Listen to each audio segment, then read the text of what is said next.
Good afternoon, and welcome to UNC Weinberger's Comprehensive Cancer Center program called Cancer Conversations. I'm Jennifer Potter, and I'll be your moderator today. Since May is National Melanoma and Skin Cancer Awareness Month, it's only fitting that we cover this topic today. And we're thrilled to have Dr. David Ollila with us. He's a surgical oncologist that specializes in melanoma and breast cancer. He is recognized nationally and internationally for his research and his work with patients. So we are happy to have him with us today. I want to call your attention to the email on your screen. Throughout the presentation, when you think of things that you have questions about, please submit them and we will address them at the end of Dr. Ollila's presentation. So without further ado, I'll turn it over to Dr. Ollila. All right. Jennifer, thank you very much. Thank you for those in the audience for taking time out of your day. The one thing that you need to know is Jennifer didn't supply me lunch today, so hopefully wherever you are, you're getting a little bit of lunch. But Jennifer, seriously, thank you for inviting me to be here today. This is Melanoma Awareness Month, and so I'm really pleased to be able to do this today. I was telling Jennifer before we started, this is going to be my third talk to a lay audience, and because I think this is a very, very important topic and it's very timely with what's going on. So, brief outline, and this is not so that you will lean next to the person next to you and say, hey, can you check this spot for me? This is not so that you're running to your dermatologist next week. We just want to make sure that we emphasize and get through to you why early detection is so important. And then I want to briefly outline some treatment options. But again, this is not to scare anyone. This is actually to empower you with knowledge.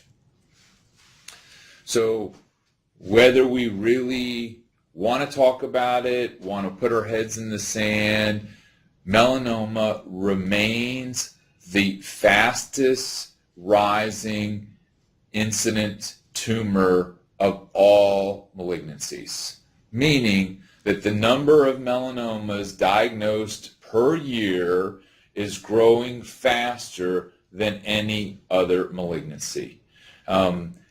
This started in the 50s and 60s when we converted from an agricultural society to more of a outdoor lifestyle society.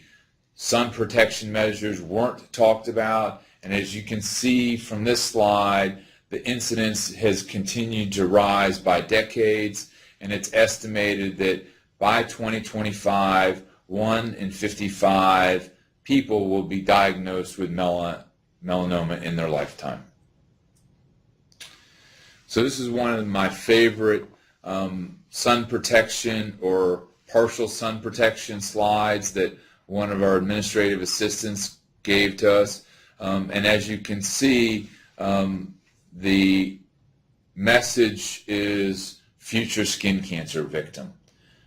And we'll talk about it more in detail if you like, but for those of us that are Caucasian, any brown skin is damaged skin. And so if you have any thought that you're using enough sunscreen or not using enough sunscreen, if you're pale, if you don't have tan lines, then you're using enough. If you're not, that's a message that you need to either reapply more often, change the brand you're using, go to SPF clothing, but any type of brown skin is damaged skin. So for those of you that may not realize, a tanning bed light is actually a level 1 carcinogen. That is the same level as tobacco. And so this is also one of the most loosely and poorly regulated industries. And so back in 2015, we finally have a state law that makes it illegal for minors to go to tanning beds. They can't go to a tanning bed with parental permission. They can't go to a tanning bed with doctor's permission. It is illegal. Now, me personally, I wish this was 21 so that we actually got it off the college campuses, but at least it's a start. Again, 2015, North Carolina joined, and there's almost 40 states now that it is illegal for a minor to be in a tanning bed. But remember, we're also battling cultural trends. I'm sure that if there's people, because remember, I can't see your face, if there's people that are older, you're very familiar with that upper left billboard, right? That was the model. The lower left, how many people, you don't have to raise your hand, but how many of you actually use the foil to reflect the sun onto you? And of course, we've just talked about tanning beds and the tanning oil. This is all part of culture where being brown or being tan is associated with affluence because you had the ability to go to the beach or go to the tanning facility. So when you think of prevention, there's lots of ways you can think about prevention. One of my easiest ways to think about this is to avoid the direct sun from the times when the UV rays are the strongest. So from 10A to 4P, that's when the rays are the strongest. So if you have a friend that wants to go for a walk and they want to go at noon, why not suggest 8 a.m. or why not suggest 5 p.m.? The other types of things is if you are going to do things is think about how to get to shade. Think about actually wearing sunscreen that works. Also, don't forget to reapply. If you're out there, if you sweat like I do, then you need to be reapplying because it washes away and you have to reapply.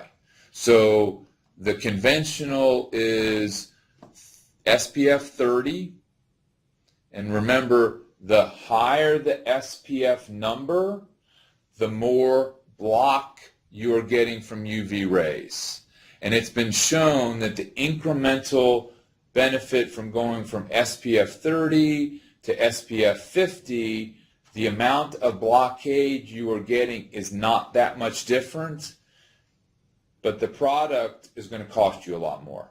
So once you get to 30, from a cost-benefit ratio, you've probably hit your appropriate level. The other is, remember your eyes. The sun bounces off the sand, comes up. Make sure that your eyes are protected because that would be under your hat. So make sure that your sunglasses also have UV protection. We've talked about the avoidance. What else can you do? When you start to think as we do in surgical oncology or in dermatology, these are the things we're looking at. What's your skin tone? Are you one of those people that if you go in the sun that you burn and maybe tan a little bit? Are you one of those people that definitely burns and it converts to a tan? Are you one of these people that has too many to count blistering sunburns as a child or a teenager? Do you have a family history of melanoma? All of these are very, very important, okay? There are some medications that may make your skin more sensitive. For those of you that have ever had to take doxycycline, that is one of the medications that they specifically want you to avoid the sun because it predisposes you to being burned. So the first three I really emphasize, and then there's some special medications that may come into play. So I don't want to assume that people know what I'm talking about when I talk about skin cancers. So I've listed the most common skin cancers, okay? And the 3 most common skin cancers are basal cell carcinoma, squamous cell carcinoma, and melanoma. They are listed in order of how prevalent or how many cases are seen in the United States per year. The most common skin cancer in the United States every single year is basal cell.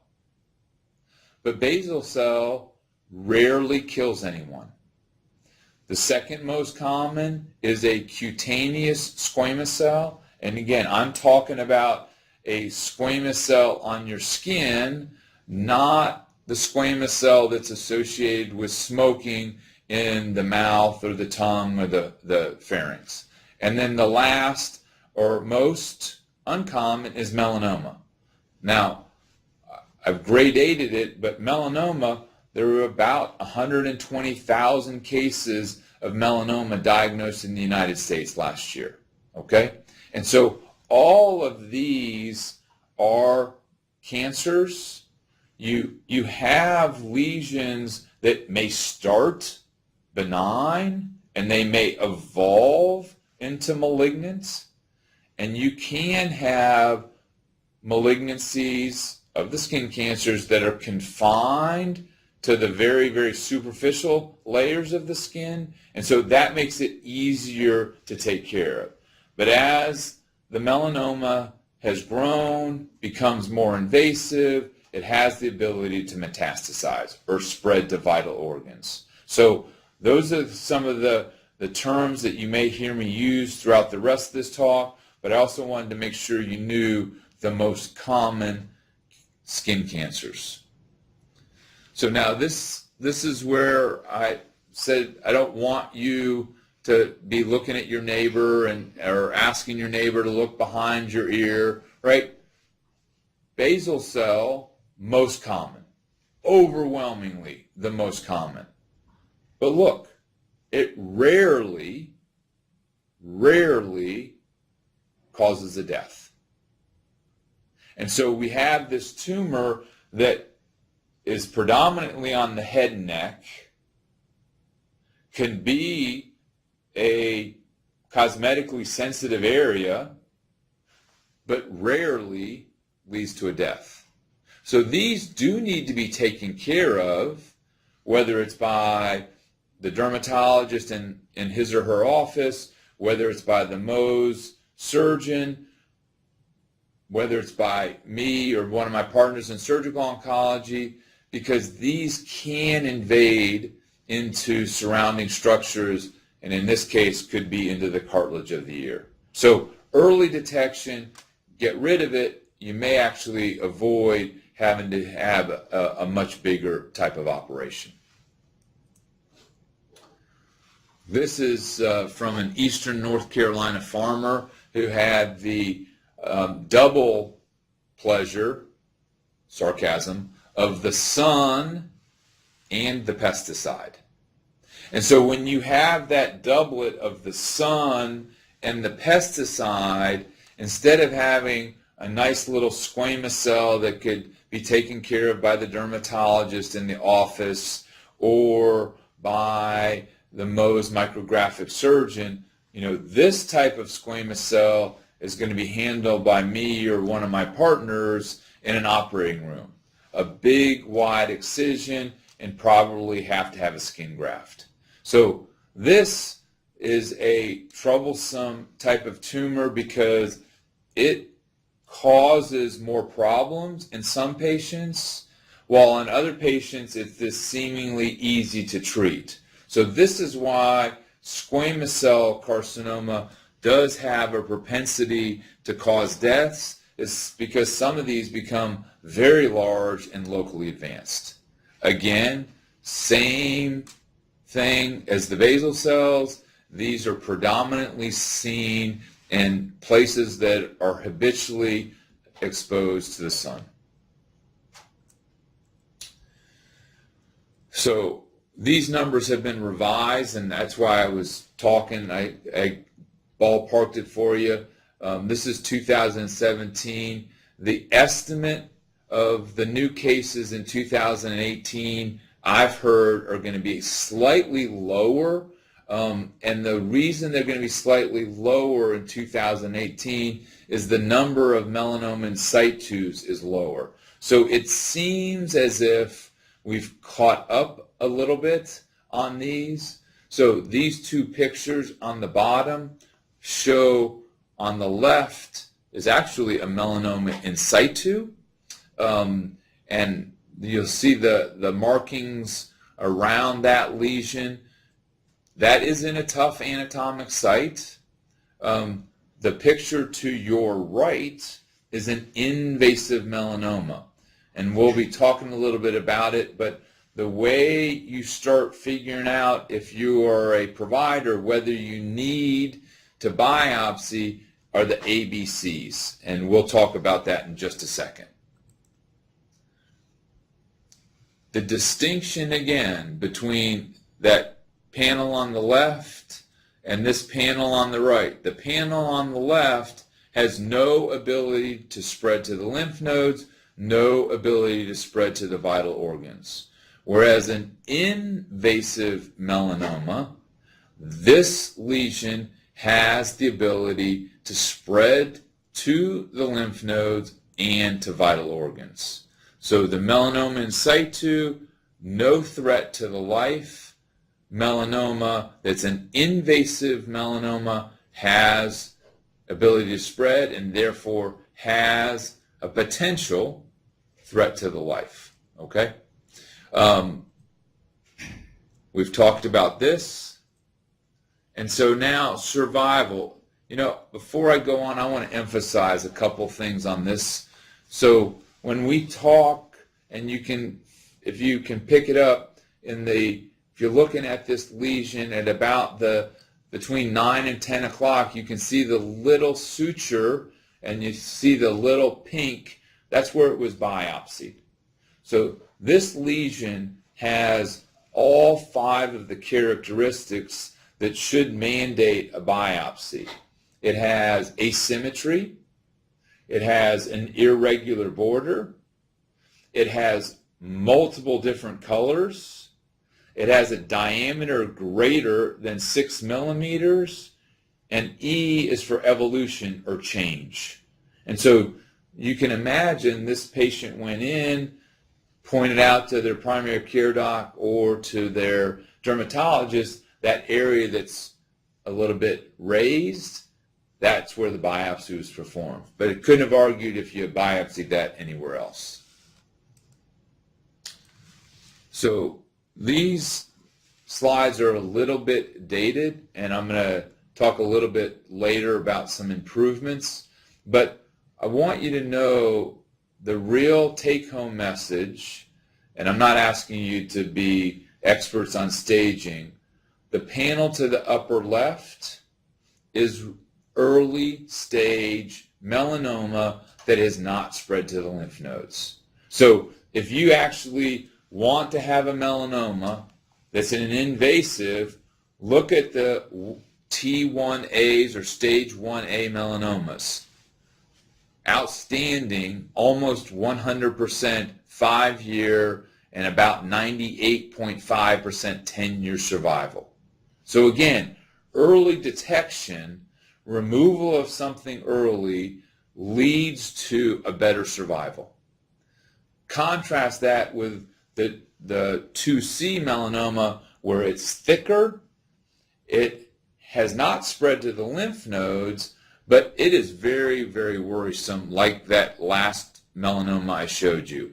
Those patients, even though it hasn't spread today, still have about a 50-50 shot of long-term meaningful survival. And then to the panel to the right shows you stage 3, spread to the lymph nodes, stage 3A, 3B, 3C. These are all being compounded by multiple lymph nodes involved, and stage 4 is to vital organs. And fortunately, we've made some strides in that.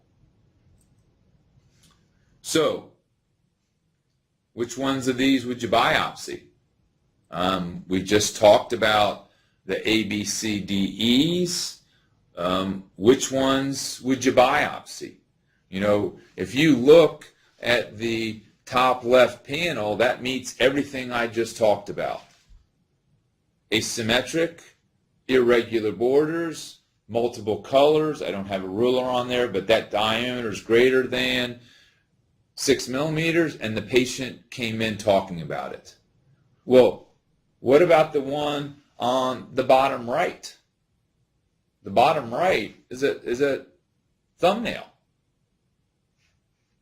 There doesn't look to be much going on. Well, if you look at that very closely, going towards the bottom of that, you see, and I'm going to try to get my arrow so you can see it. Look at that. There's a little pigment right there. And so that's a tip-off that this is probably a melanoma that originated under a fingernail. Okay? This one may seem like, wow, what do you do? This doesn't look, this, you know, I've been paying attention to you, Doc, but man, I don't see anything there. And then you can see that we've blown this up. There's no irregularity. Doesn't matter. Well, on routine imaging, this was actually the new lesion. This is what was biopsied, and this was the melanoma.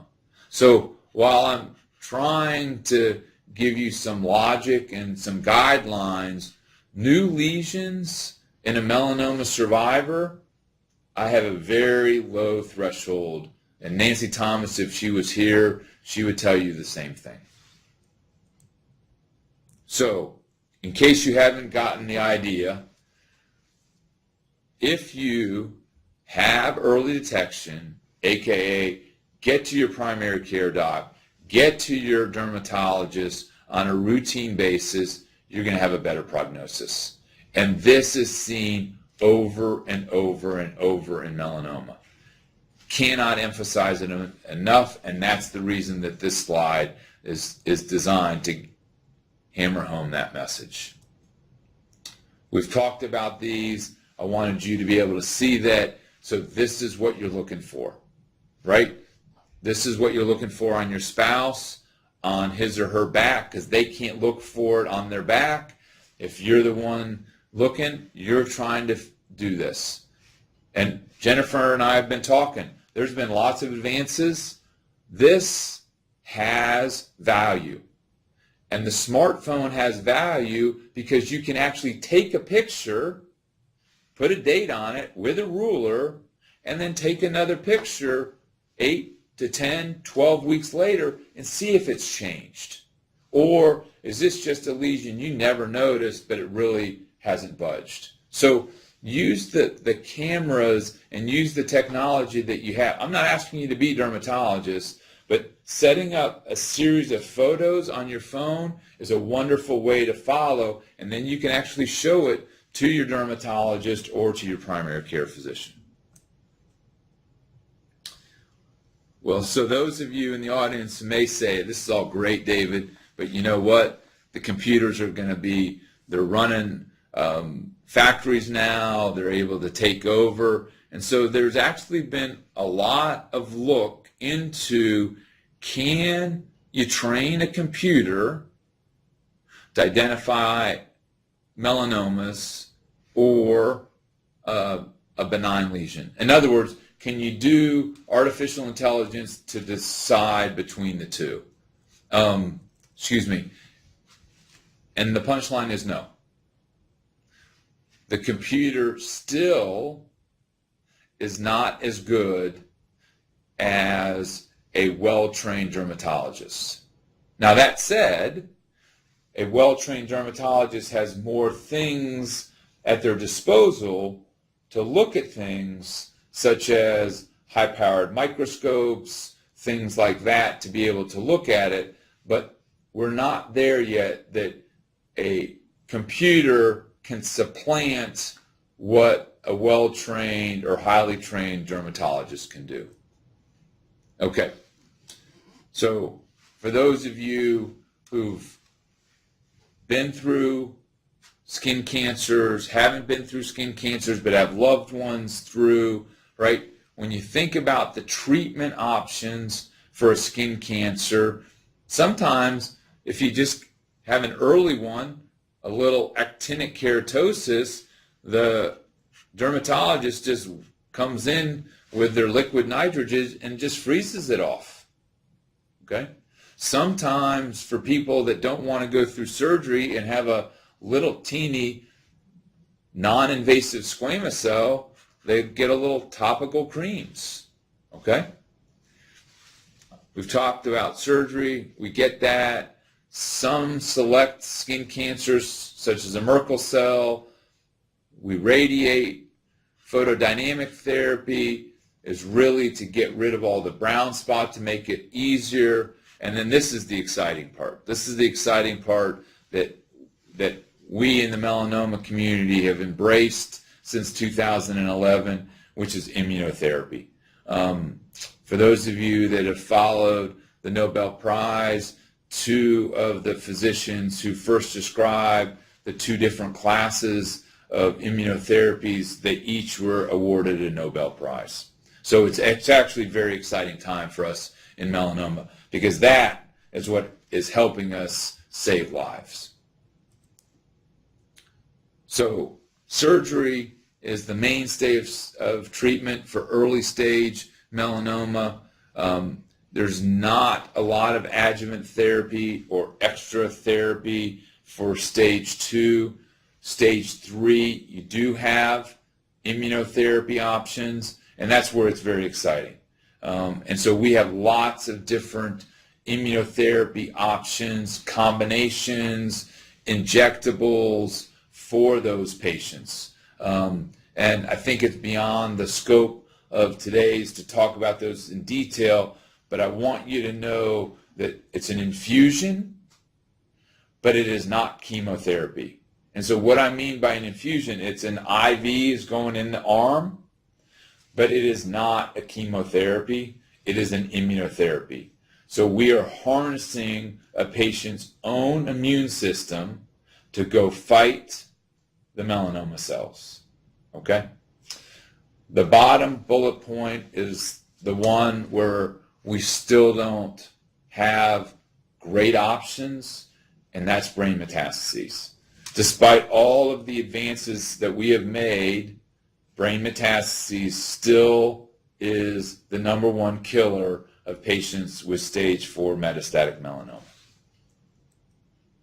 So, what are my take-home messages? Please figure out ways to avoid the UV rays. Whether that's altering your timeline, altering your sun behavior, that's what you need to do. If you identify a changing or suspicious lesion, please bring that to the attention of a healthcare provider. Don't forget that non-traditional providers may have access to parts of you that you don't normally get examined. Your hairdresser or your barber or your stylist has access to your scalp every time you go in.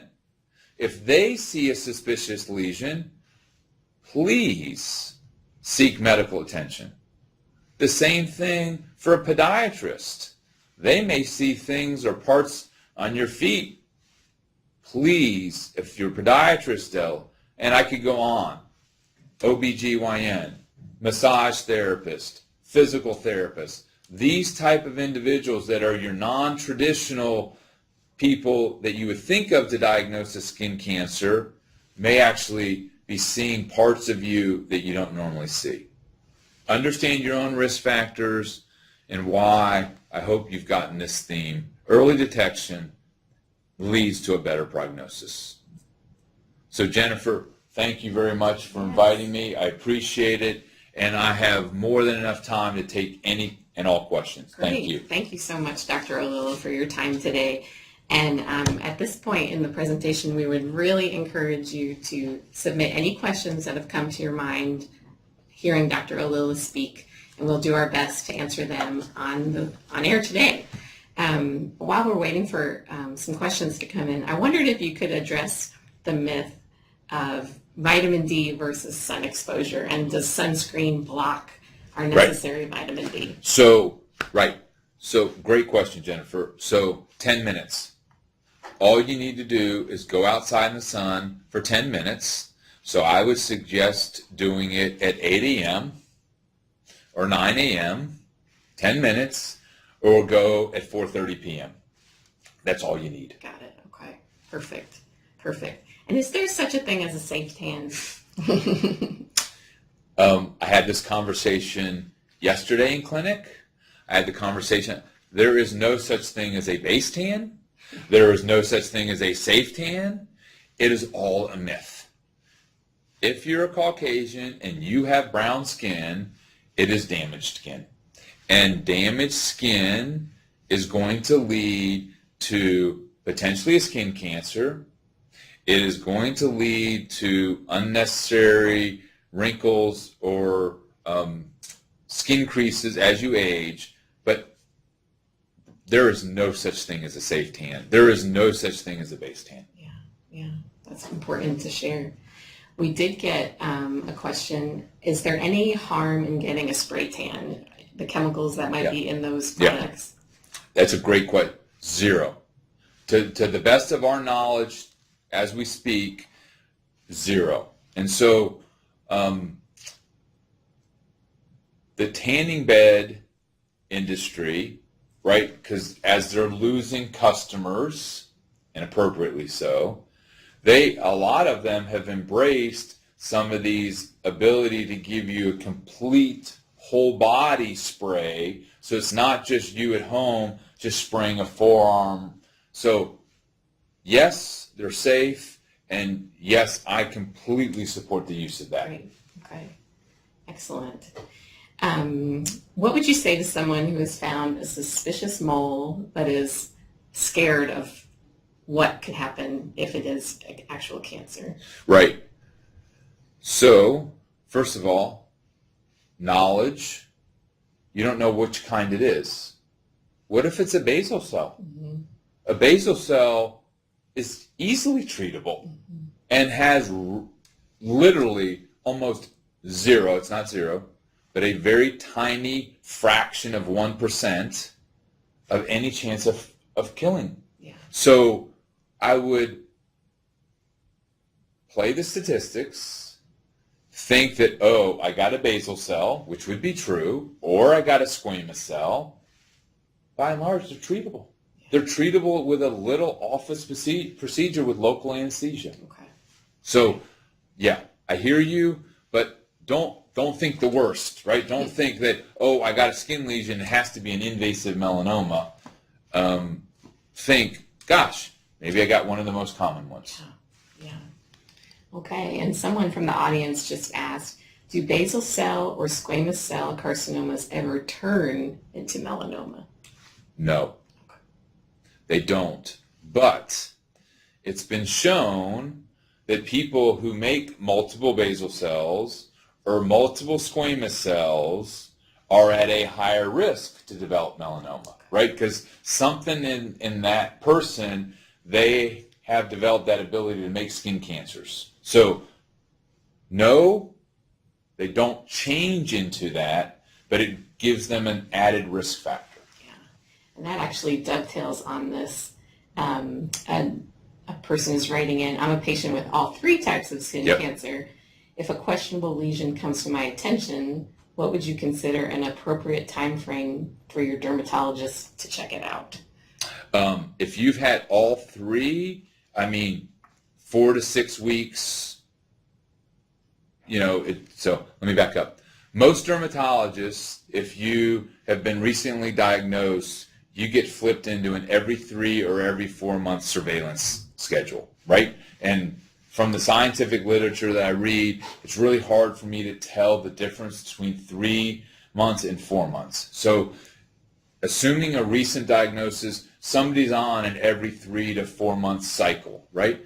So as you've gotten away from that, and now maybe you're on a 6 month cycle, I think If you got a new lesion and you call your dermatologist and said, hey, I know I was there a month ago, but I've seen something, I've watched it, and now we're at 2 months, I think it's very reasonable to then get back in and see. Yeah, sure, Okay? sure. In other words, I don't think waiting till that next scheduled 6-month visit makes sense, but if you're on every 3 month, that's not that long to wait. Yeah. Well, this is a very popular topic because the questions just keep coming in. So if you have a little bit more time. I'm here. Okay. I'm here. Let's see. This question is about sunscreen. Yep. Someone has made me aware that there are sunscreens that actually break down with UV exposure, and a few that are more stable in the sun. Yep. Do you have any information about that? I wish I did. Okay, that is a really timely question. There's been stuff in the medical literature recently, literally within the past week. I have not had a chance to delve deep into that topic, so I don't want to mislead you at all. Sure. I think that's a very, very important. I just have not had a time to delve into that. Yeah. What about aspirin? Does that increase your risk for sunburn? If it does, then I'm in trouble. Okay. Okay, so this is me, I have a strong family history of cardiac disease. I've never smoked, and I've been taking a baby aspirin a day since I hit 40. So, said a different way, I know of no association of aspirin use and sunburn. Okay. Now, here's another one. For those of you that do take an aspirin a day, decreased risk of colon cancer. Cool. Okay, so not only do we get cardiovascular benefits, but there's large population base that we decrease the number of colon cancers. Great. Okay. And it looks like we have one more. Yep. My dad was just diagnosed with basal and squamous cell in the same lesion at the same time. Yep. Is that common or more dangerous? That's called a collision lesion. And what happened was your dad had a basal cell and a squamous cell side by side, and they probably just grew together. But they started on 2 separate lesions, and that the reason they're called collision lesions is then as they grow, they collide. But I'm sorry about your dad, but no, there's no worse feature. It's appropriate management of a basal cell at the same time as appropriate management of a squamous cell. Great. Oh, and here's one more. Can you explain in situ? I'm having a little bit of difficulty understanding the difference between that and invasive. Yes. So if you think of in situ, you think that at the top layer of the skin is where the normal skin pigment cells called the melanocytes live. Okay? And they all line up on that layer. You could develop a melanoma in situ, and all they do is that those melanocytes stay right there. The melanocytes that turned into melanoma. Whereas an invasive melanoma starts to go through the top layer of the skin, gets into the second or the third layer or deeper, that's when melanoma can spread. Melanoma at that first, or melanoma in situ, is a skin issue only because it has not gotten into any of the blood vessels or lymphatics where it could spread. So hopefully that analogy with my hands makes a lot more sense. Yeah, that's a great visual. Excellent. Well, we covered all of the questions that were submitted, and thank you so much for sending your questions in. That always makes our presentation that much more valuable. We want to just bring your attention to next month's topic, where we'll be having a pharmacist talk to us about medical marijuana and CBD oil that you see on, seems like every street corner now. So please join us on Friday, June 28th at 12 noon, where we'll have a lively discussion, I'm sure, about that topic. So thank you again, Dr. Ollila. It was great to see you. Thank you. And these were great. And we hope that you all found it valuable as well. Thank you so much.